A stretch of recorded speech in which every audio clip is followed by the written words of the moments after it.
Joel, capítulo 2, versículo 23. Nós vamos ler o 23, o 24 e o 28, 3 versículos. Filhos de Sião, alegrem-se e exultem no Senhor seu Deus, porque Ele lhes dará chuvas em justa medida. Diga comigo, chuvas em justa medida. Fará descer como no passado as primeiras e as últimas chuvas. As eiras se encherão de trigo, diga eiras cheias de trigo. E os lagares transbordarão de vinho e de azeite, diga lagares cheios de vinho e de azeite. Versículo 28. E acontecerá, depois disso, que derramarei o meu espírito sobre toda a humanidade. Os filhos e as filhas de vocês profetizarão, os seus velhos sonharão e os seus jovens terão visões. O livro de Joel é um livro muito poderoso e é um livro muito pregado pelo cristianismo, porque uma das principais profecias que inclusive dá início à nova aliança é o versículo 28. Quando o Espírito Santo é derramado em Atos capítulo 2, os judeus religiosos, vendo línguas sobre galileus, um falando italiano, outro falando espanhol, outro falando em japonês, outro falando em turco, outro falando em russo, porque não eram línguas estranhas, era a xenolália, né? Eram línguas dos outros povos para comunicar um testemunho para aqueles povos. Era a primeira onda do Espírito do livro de Atos. Aqueles judeus religiosos disseram: esses galileus, 9 horas da manhã já estão bêbados. Que coisa absurda! Na festa de Pentecostes, onde eles deveriam estar em reverência ao Senhor, eles estão bêbados. Pedrão, que costumava entrar na hora errada, falar do jeito errado na maioria das vezes, agora cheio do Espírito Santo, se levanta com autoridade e fala: varões, homens de Jerusalém, vocês estão dizendo aí que a gente está bêbado? Eu estou parafraseando o texto, mas não é isso que está acontecendo. O que está acontecendo nesse exato momento é o que foi predito pelo profeta Joel. Ele disse que nos últimos dias, nesses últimos dias, o Senhor derramaria do seu Espírito sobre toda a carne. Os filhos, as filhas profetizarão, os velhos terão sonhos, os jovens terão visão. O livro de Joel é conhecido porque esse versículo 28 se cumpre no dia de Pentecostes. Porém, todo o livro de Joel é profético, falando sobre o período em que Jesus viria, o Messias. Obrigado, Bruno. E se manifestaria para a nação que esperava o Salvador. É interessante que algo do tempo de Joel se repetiria no tempo de Jesus. Na verdade, várias coisas. Mas uma das coisas era a corrupção da liderança, a corrupção dos sacerdotes. Existia uma corrupção na adoração, existia uma corrupção no serviço do templo, existia uma corrupção no sacerdócio, e o profeta, ele confronta, ele corrige os sacerdotes. O povo vivia uma escassez espiritual. Me permita fazer um parênteses profético aqui. Nada muito diferente do que eu encontrei em Conselheiro Lafayette há 10 meses atrás, quando eu vim para cá. Me perdoem os amigos que vão assistir pela internet aí, mas eu perdi o restinho de cabelo que eu tinha na cabeça, ouvindo algumas histórias aqui de líderes e sacerdotes de Lafayette. O evangelho enfrenta resistência em Conselheiro Lafayette por mau testemunho de líderes e pastores. Tem gente sedenta, como terra seca, clamando por água dos céus, porque há muito tempo não recebe o frescor da palavra pregada direto do trono de Deus. Pessoas que já não veem frutos genuínos sendo produzidos porque não tem chovido. A seca espiritual está sobre nós. Voltando para o texto, para eu não arrumar confusão com meus colegas aí de Lafayette, o Espírito, usando o profeta, prediz um novo tempo para a nação de Israel. Pensa no contexto de sequidão e pensa no contexto de plantação. Detalhe, eu fiz vocês repetirem 4 sentenças nesse texto. Eu quero que você repita em uma palavra cada uma das sentenças. Diga comigo: chuva, pão, vinho e azeite. Vamos repetir para ficar na mente. Chuva, pão, vinho e azeite. O profeta começa dizendo: o Senhor, através de mim, diz que virá chuva. Não é chuva que traz inundação, chuva que traz estrago, como está acontecendo mais uma vez, infelizmente, em Petrópolis. Poderíamos ter orado por Petrópolis, vou orar por Petrópolis depois. Gente morrendo mais uma vez em Petrópolis, a cidade imperial, e tem gente que morre porque há deslizamento todo ano, né? Infelizmente. Não é chuva que traz destruição, é chuva na medida certa. A chuva que eles tanto esperavam, no tempo de Joel e no tempo de Jesus. Eu poderia ficar aqui 1 hora falando para vocês sobre a corrupção do sacerdócio, da religiosidade, do serviço no templo, no tempo de Jesus. Era um comércio, irmão. Era uma corrupção absurda. Por isso que Jesus chegou chutando mesa, derrubando cambista. Eles clamavam por chuva. E o profeta diz: virá chuva na medida certa, com a necessidade exata, para que a terra seca volte a ser fértil, a semente que está morta e não vai germinar porque não tem água para alimentar a semente, vai gerar o fruto, o broto, que vai crescer a árvore, que vai dar o fruto necessário pelo qual ela foi dada. A macieira vai dar maçã, a árvore de pera, eu não sei se é pereira, acho que é pereira, a pereira vai dar pera, o trigo vai dar trigo, a azeitona vai dar azeitona, e assim por diante. O fruto específico para cada árvore vai ser dado pela chuva que virá do céu. Quero começar entrando no texto pela chuva. Eu quero que você entenda o seguinte: o que nós podemos fazer para produzir chuva? Dançar igual o índio? E aí vai vir chuva? Não vai, irmão.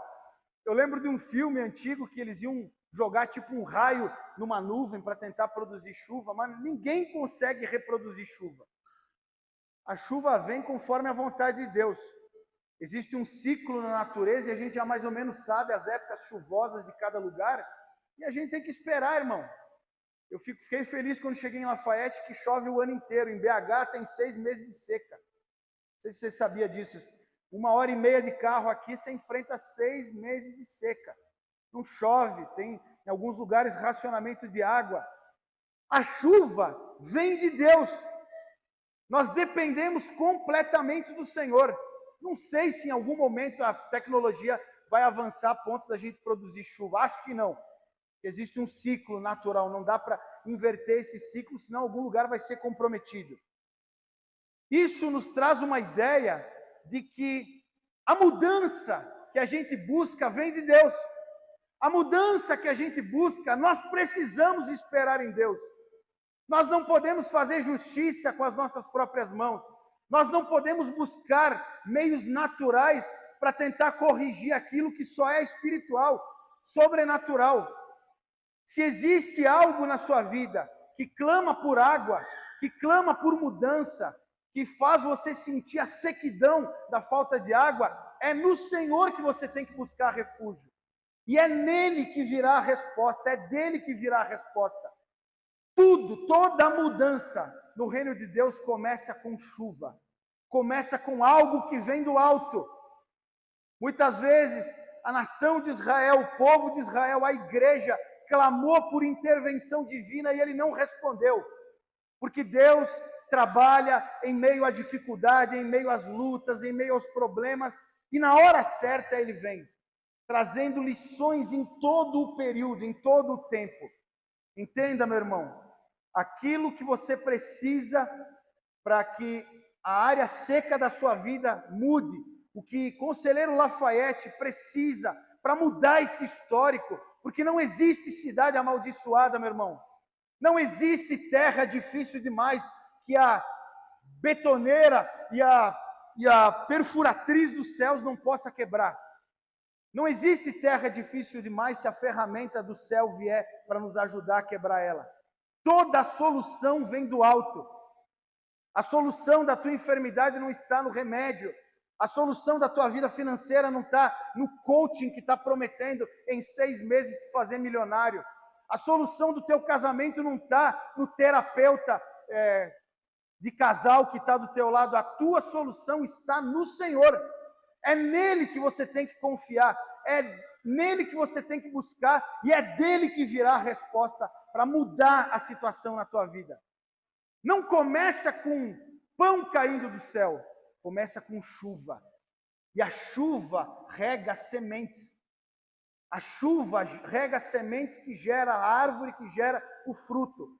Então, meu irmão, prepare sementes antes da chuva vir. E quando a chuva vier, a semente vai estar pronta. Eu fiquei bravo em vários momentos, irmãos, trabalhando nesse lugar, em vários momentos. Me permitam desabafar com o pastor. Por pensar em pessoas que poderiam estar nos ajudando. E, irmãos, teve dia que a gente veio 2 ou 3 aqui, 8 horas da manhã e saímos 10 horas da noite. Eu nunca trabalhei tanto na minha vida. Já descarreguei caminhão de melancia lá no Rio Grande do Sul. Já trabalhei dentro de plantação de uva, colhendo uva com uma cesta no pescoço o dia inteiro. Não cansei tanto quanto eu cansei aqui. Mas eu lembro de um dia, eram umas 9, 10 horas da noite, a gente morrendo e cansado, comendo um restinho de linguiça que o Márcio tinha feito ali naquele cantinho, com as churrasqueiras dele ali. Eu lembro que, ao mesmo tempo que veio aquela tristeza, pensando que a gente podia ter tido mais ajuda, eu dei uma olhada em volta e mirei cada pessoa que estava aqui. A gente estava uns 8 ou 9.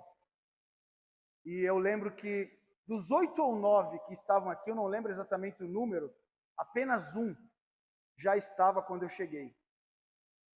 Todos os outros foram ganhos depois da minha chegada. Sabe o que eu pensei naquele dia?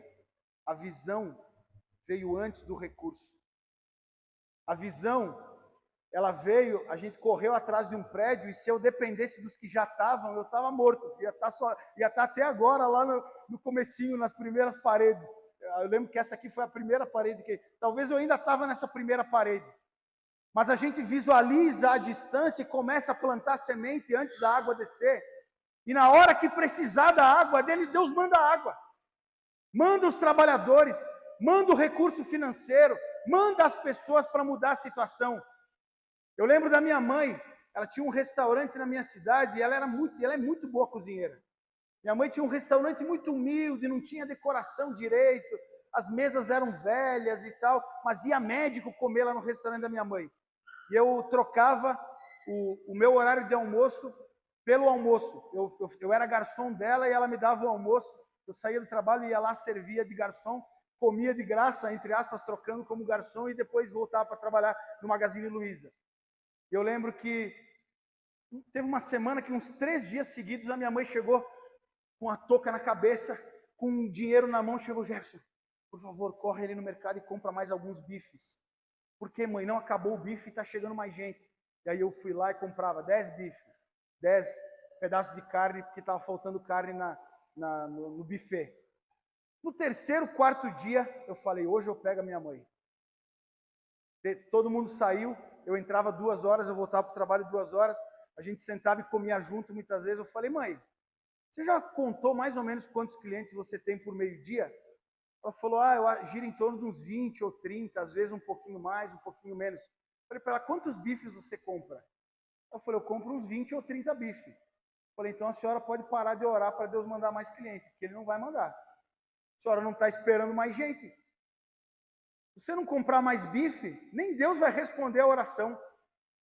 Se a gente lotar todas essas cadeiras, colocar as outras que estão lá embaixo, e não fizer mais nada, não adianta orar, Deus não vai mandar gente para ficar sofrendo aqui dentro.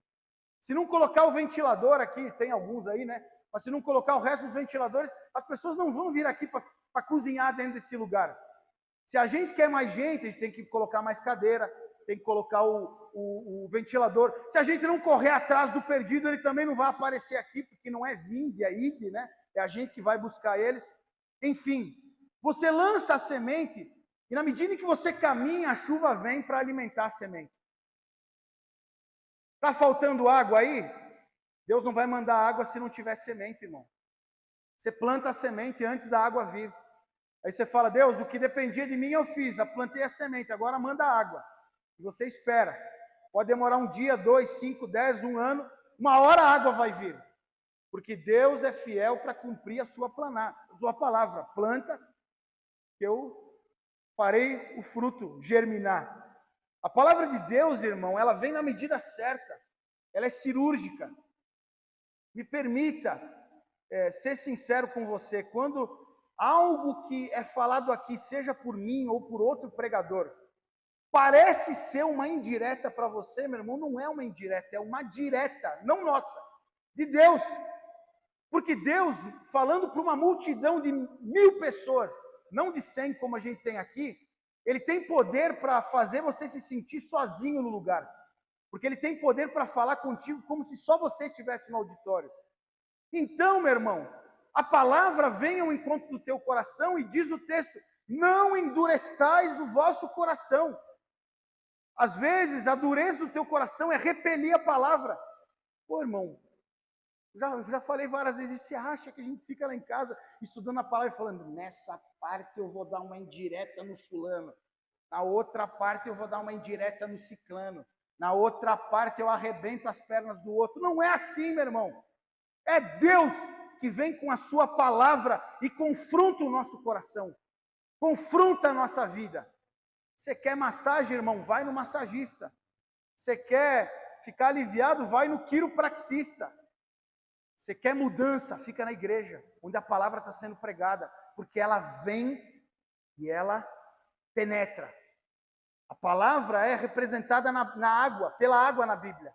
Ela penetra. Qualquer rachadura no copo vaza água. Qualquer inconsistência no solo, a água penetra e chega lá embaixo.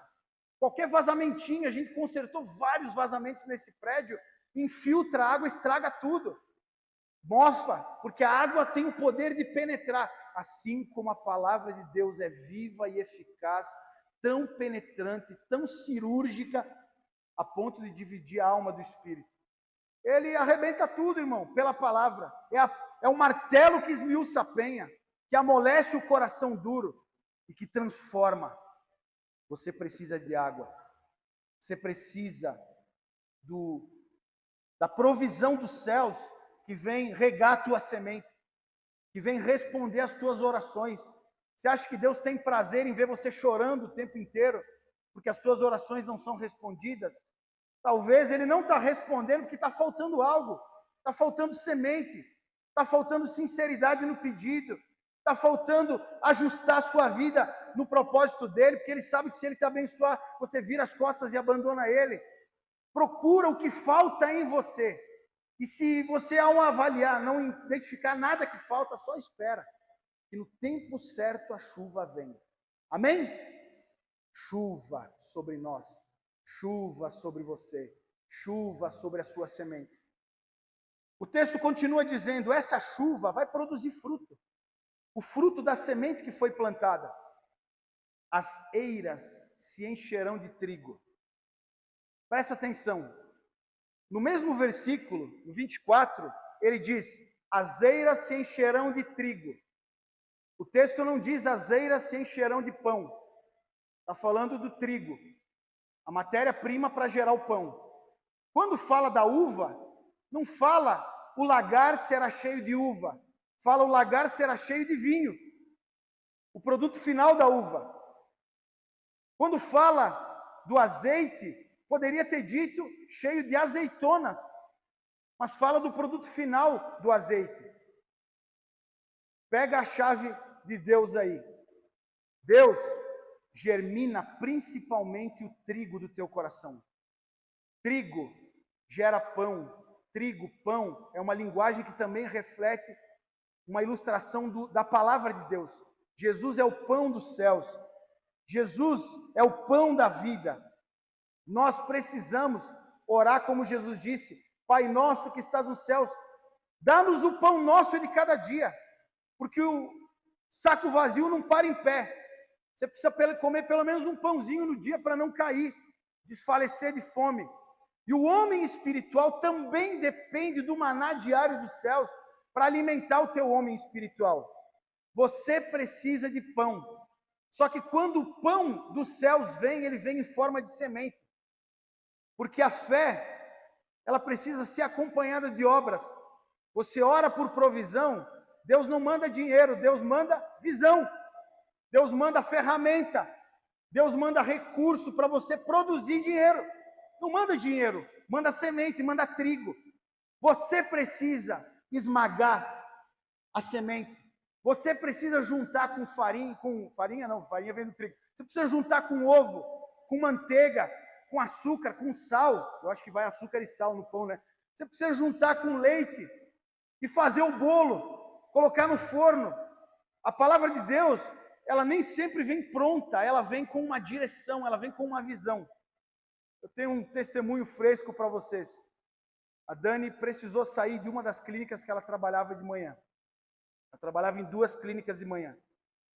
E comprometeu a nossa finança. O Bruno sabe muito bem. Eu grito para o Bruno: ô Bruno, adianta aí um pouquinho do que vai cair no começo do mês. E esses 2 meses foi difícil. A gente contou moeda, jogou para cima as contas e sorteou qual que a gente ia pagar. E eu não costumo pedir a Deus por coisas financeiras, porque Deus já fez milhares de milagres na nossa vida nessa área. A gente saiu do Rio Grande do Sul com uma mão na frente e outra atrás. Deus sempre nos sustentou, Deus sempre nos prosperou. Mas a coisa apertou, a Dani começou a ficar ansiosa, preocupada. Nós íamos viajar na sexta, eu tive que pedir para o pastor que me convidou para pregar, para ele adiantar o valor da gasolina, porque a gente não tinha o valor da gasolina. E eu fiz uma oração. Falei: Deus, eu não costumo pedir por provisão financeira, mas eu vou pedir hoje. Eu preciso que o Senhor faça um milagre na nossa vida nesses dias, porque eu não quero pedir mais dinheiro para o Bruno. Já pedi um adiantamento no meio desse mês, eu não quero ter que pedir de novo. Para mim, alguma coisa está errada, a administração está mal feita, se eu tiver que ficar pedindo adiantamento. E é interessante que eu já tinha essa palavra para pregar ontem de tarde na igreja de Santana de Cataguases. E eu estou falando sobre isso. Deus não dá o dinheiro, Deus dá a semente.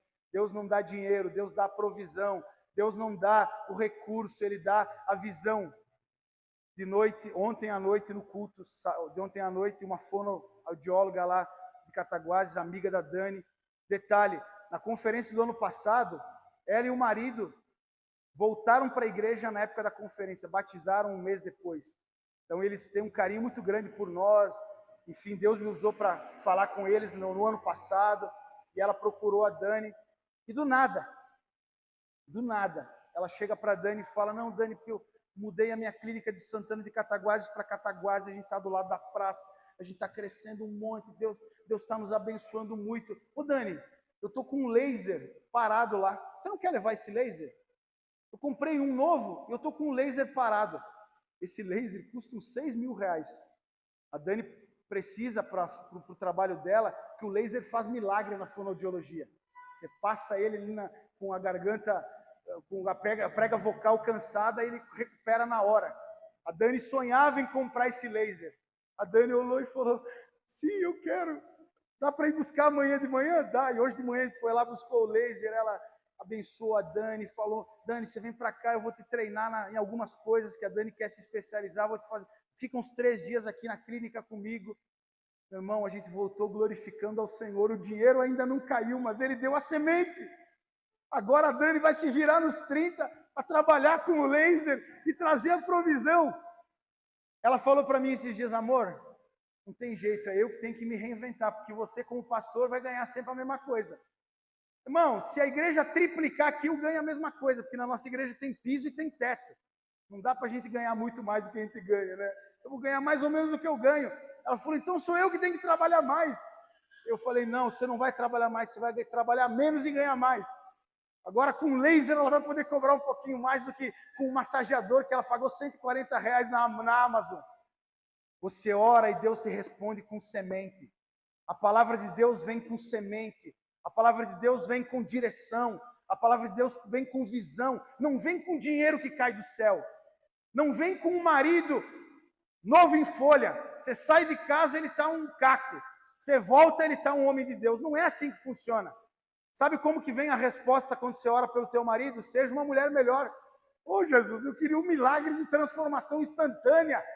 O Senhor me fala para eu ser melhor. O sem vergonha só pisa no meu calo e ainda eu que tenho que mudar.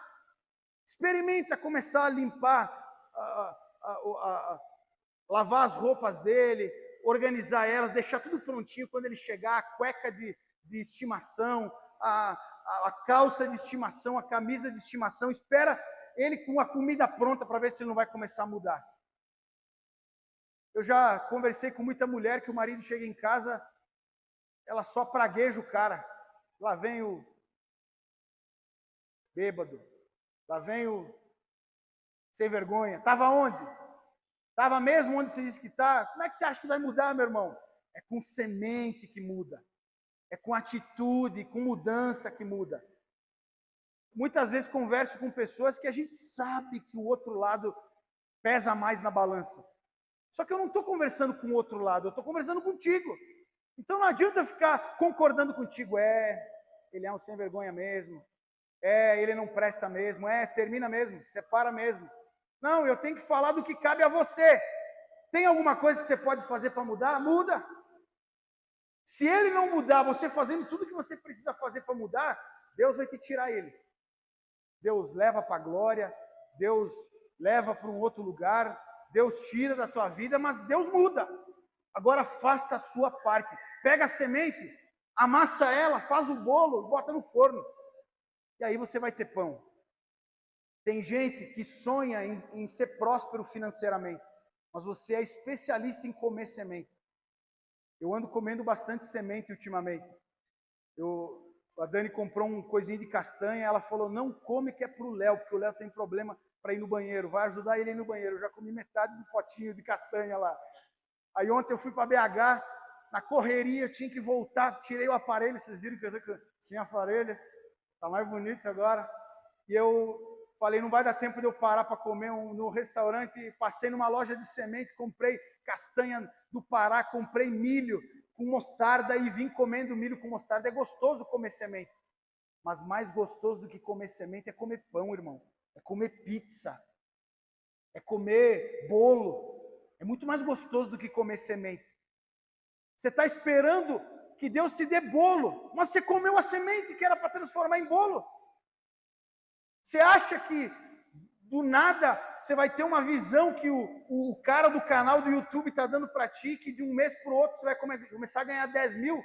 Isso é roubo, irmão. Só tem um jeito de você ganhar de um mês para o outro 10 mil a mais do que você ganha. É por corrupção, é por crime organizado, por falcatrua.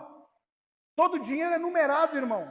Mesmo o digital, o único dinheiro que não está numerado é a Bitcoin. Todos os outros estão numerados. O dinheiro que você vai ganhar amanhã saiu do bolso de alguém. É fácil eu tirar o dinheiro do teu bolso? Então não tem dinheiro fácil, irmão. Não tem jeito fácil de prosperar. Tem crescimento escalonado, progressivo. Você vai fazendo uma coisa, vai experimentando um avanço, você sobe um outro degrau, sobe outro degrau, sobe outro degrau e chega no objetivo que Deus tem para você. Deus te dá semente, Ele não te dá pão. Mas a semente que gera o pão alimenta a sua fé. O pão é o alimento, é a substância, é o mínimo necessário para que você caminhe com força. Tudo que você precisa é de pão dos céus. O pão de cada dia que vai te sustentar para caminhar. Aí quando chega nos últimos 2, fala sobre o produto final. Não fala sobre lagar cheio de uva. Fala sobre o lagar cheio de vinho. Porque ao mesmo tempo em que você está amassando o pão, o Espírito está acendendo o forno. Você entendeu? Ao mesmo tempo que você está amassando o pão para colocar no forno, o fogo não vem de você também. O fogo vem do Espírito. Ao mesmo tempo que você assa o pão, o Espírito está acendendo o fogo para queimar e cozinhar o pão. Ao mesmo tempo que às vezes você planta sementes chorando, o Espírito está preparando o vinho para, em meio ao choro, ele te dá alegria. Porque lá em Efésios 5,18 diz: não vos embriagueis com o vinho, em que há dissolução, em que há confusão, em que há destruição, mas sejam cheios do Espírito. A comparação é para a gente fazer a associação do enchimento do Espírito como alguém que está embriagado. A embriaguez do Espírito faz a gente perder filtros, assim como a gente perde filtros quando a gente está embriagado por vinho. Você não pensa muito, você só faz, porque você está sendo impulsionado pelo Espírito. Já tive diversas experiências de fazer algumas coisas que eu pensei, meu Deus, será que eu fiz certo? Se eu tivesse pensado um pouquinho mais, eu não tinha feito. Depois eu fui ver que eu estava sendo inspirado por Deus naquela impulsividade.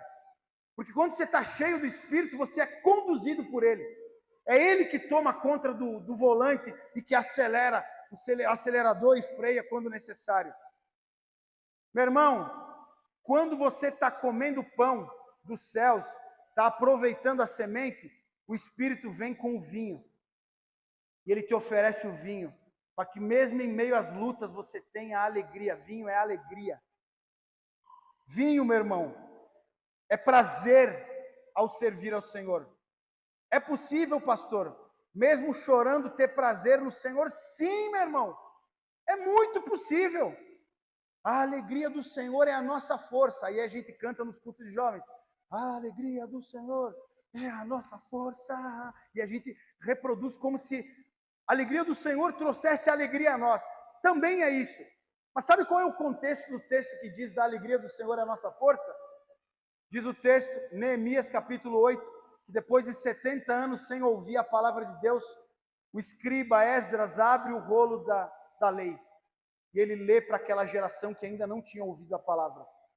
O texto diz que o povo chorava e lamentava profundamente.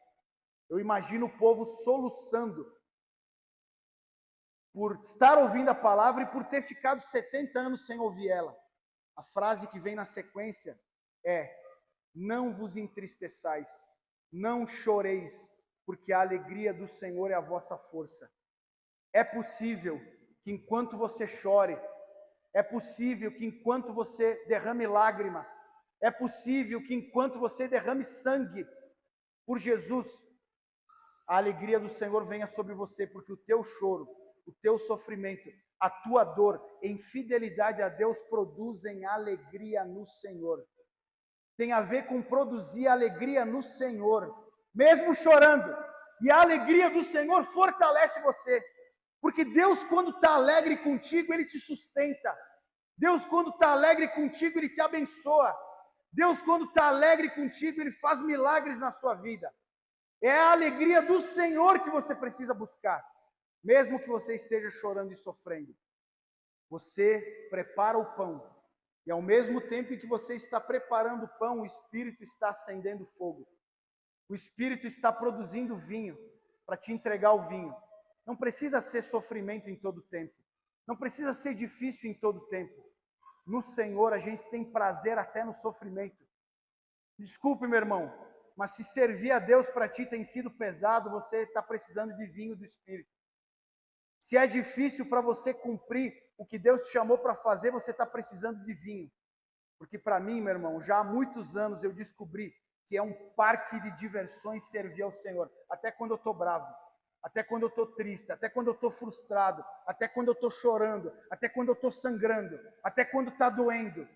É um prazer, porque eu sei que o choro é momentâneo e a alegria virá logo à frente. As lições, o crescimento espiritual, a aprendizagem, os milagres virão logo à frente. A chuva vem do alto, o pão também vem do alto, mas você prepara ele, você age conforme a palavra que fala no teu coração. E numa sinergia perfeita, quando você pratica a palavra, quando você obedece à direção, o Espírito traz o fogo. O produto final, ele traz o vinho para alegrar a tua caminhada. Junto com o vinho vem o azeite. Azeite, meu irmão, é unção. Azeite é a consequência dos que comem pão e bebem vinho. Poderia fazer um paralelo perfeito entre a ceia do Senhor. Quem não participar do corpo e do sangue, do pão e do vinho, não tem parte comigo. Quem come do pão, quem bebe do vinho, quem recebe a palavra de Deus, pratica ela e serve ao Senhor com alegria, o azeite virá. Azeite tem a ver com unção, tem a ver com fazer a diferença nesse mundo. O que é unção, pastor Jefferson? Uma vaca pastando é unção? Não, é natural. Um pássaro em cima de um galho de árvore é unção? Não, isso é natural. O que é unção, pastor Jefferson? Você vê uma vaca em cima de um galho. Você vê um pássaro pastando. Unção é aquilo que só é produzido no sobrenatural. É aquilo que o ser humano não pode produzir. Unção é o que o teu marido precisa para se converter. Unção é o que você precisa receber para ter uma mente mais esclarecida para saber organizar a tua vida financeira. Unção é a direção específica que Deus vai te dar para que você prospere. É a direção que vai fazer com que, aos olhos dos outros, parece que você chutou a pedra e achou um cheque em branco de R$1 milhão, que você preencheu com R$1 milhão. Isso é unção. Unção é você falar a mesma coisa que os outros falam, mas o resultado ser diferente. Unção é você estar num lugar que outros não prosperaram e porque você chegou lá, com a graça de Deus, as coisas são diferentes. A unção, o azeite virá do alto. Quando a chuva rega a semente, quando você faz o bolo que transforma em pão, o vinho e o azeite produzem um milagre que você precisa para sair da crise, para sair da terra seca, para sair da dificuldade. Pastor Jefferson, o que eu preciso lembrar de tudo que você falou? Você precisa lembrar de orar por chuva. Você precisa orar por semente. Você precisa orar para dizer, Deus me ensina a trabalhar a semente e transformar ela em pão. Você precisa orar, Senhor, manda fogo, manda unção, manda azeite, porque é isso que vai fazer a diferença na minha vida. Jesus veio como o pão dos céus. Jesus veio como a água que regou a terra. Jesus veio como fogo consumidor. Jesus veio com a unção do Espírito que realiza milagres. É isso que você precisa. Chuva, pão, vinho e azeite. Diga comigo, chuva, pão, vinho e azeite. Medite nessa palavra. Frequente um GCL nessa semana, onde nós vamos ruminar essa palavra. Que Deus continue falando ao teu coração para que as coisas mudem na sua vida, para que as coisas mudem no seu trabalho, para que as coisas mudem na sua casa. Você só precisa de chuva, pão, vinho e azeite. Quero orar por você. Se coloque em pé.